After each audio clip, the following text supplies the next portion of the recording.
There we go. Mmm.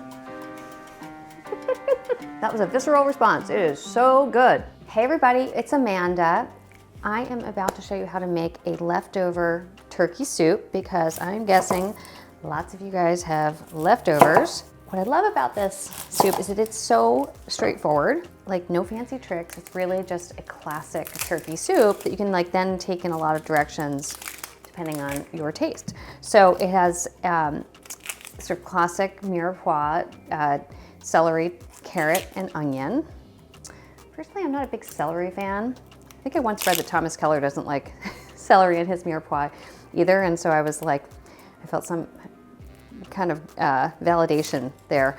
So sometimes I don't even add it, but I do have it today, so I'm going to. And then there's garlic, and then most of this is gonna happen over at the stove, but first I gotta do a bunch of chopping. So I'm gonna probably do a little fast forward action chopping. I wanted to tell you what else. We've got some parsley, thyme, lemon, and then what makes the soup kind of gives it a creamy texture is we're gonna make a roux with flour and the fat in the bottom of the pan. And I'm gonna add a little bit of hot smoked paprika and red chili flake. So let's get chopping.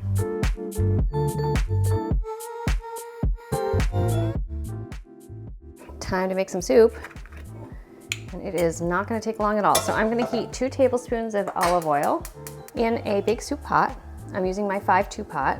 Oops, a little bit extra oil, but never hurt anybody. Here is my chopped onion and garlic. And this is, there is celery under there, but it's covered in carrot. So I got this over medium heat. Well, I put it on medium high. I like to kind of get my pots going and then turn them down. Here we go. Okay, so I'm gonna add the onion and garlic and I'm gonna cook until it's translucent and soft.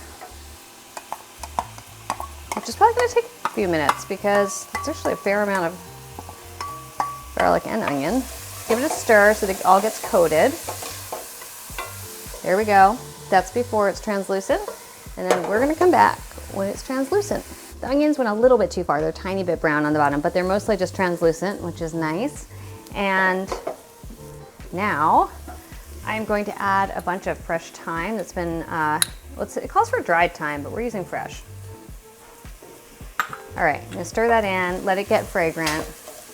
So this recipe is from Rachel Gerger, and she says to do this for about 2 minutes. I think given the heat that I've got going here, I think probably 30 seconds to a minute is gonna be fine. Time to add the carrots and celery. And I think I had big carrots and big celery stalks. So I think this is gonna take more like 5 to 7 minutes. And I might even add a tiny bit of oil, just because, well, I don't know, I'm gonna see how much moisture that they produce. And then if I feel like I need a little bit more, I'm gonna add a little salt here and there. Then I will add more oil, but I actually think it's gonna be fine. So I'm just gonna let this do its thing for a few minutes and we will check back, but I'm gonna give you a little sneak peek. Ooh, there it goes. You can see that the celery and the carrots have been sweat. Okay, now we're gonna add flour. So this is the part that, so, you know, in some turkey soups, if you wanted, you could add a dairy if you want, but this is another way to get a kind of sense of creaminess in the texture of the soup.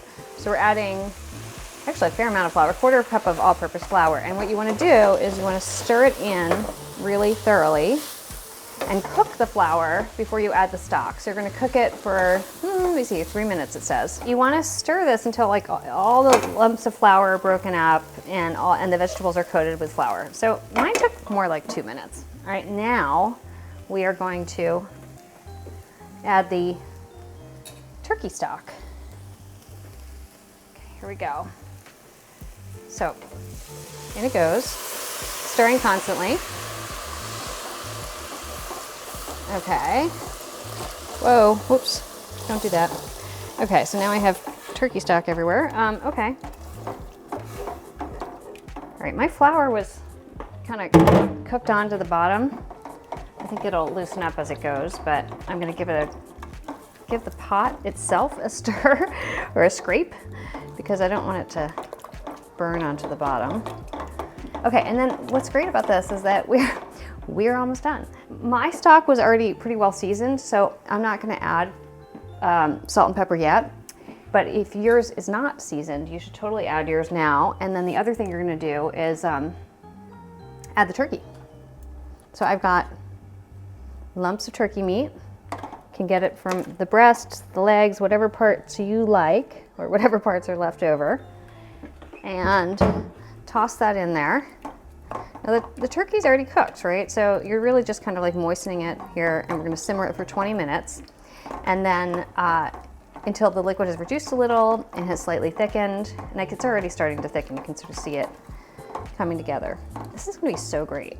Actually, it's almost like stew-like. It's very hearty. And in fact, if you wanna add more liquid, go for it. I also wanted to show you that, I don't know if you ever used Better Than Bouillon, but they have a turkey version. So if you don't have drippings and you just have broth and you want it to have a little bit more oomph, you can add a little bit of that. But if you do have drippings or leftover gravy, toss them in. Okay, so I'm just gonna let this simmer for 20 minutes. And we are gonna have leftover turkey soup, which I'm going to then season up with lemon juice and some chili flakes and parsley. And I'm gonna throw in a little bit of smoked paprika. All right, I'll see you in a few. Our 20 minutes are up, and this soup is good to go. And actually it looks so delicious because it's got all these bubbles at the top, like it's been braising or something. There we go. All right, now I am going to garnish this up. I'm gonna test the smoked paprika on this one. But if I like it, I'm gonna mix it in. I don't think it should just be like a topping. Start with a pinch. And then I've got some lemon juice. And I'm gonna add a little chili flake. And then I'm gonna add a couple of Italian parsley leaves. All right, here we go. Can you see that? All right, I hope that's a good view. I'm gonna mix the hot smoked paprika in a little bit. All right, I wanna make sure I get a little bit of everything. Okay. Oh, it's hot. You can see it steaming. Mmm. That was a visceral response. It is so good. But lemon juice. And I really do I like just a tiny bit of the smoked paprika. Don't add too much, otherwise it just becomes all about the smoked paprika. This is so good. I hope you're gonna give it a try. It's a great leftover. And I hope you had a great Thanksgiving. See you soon.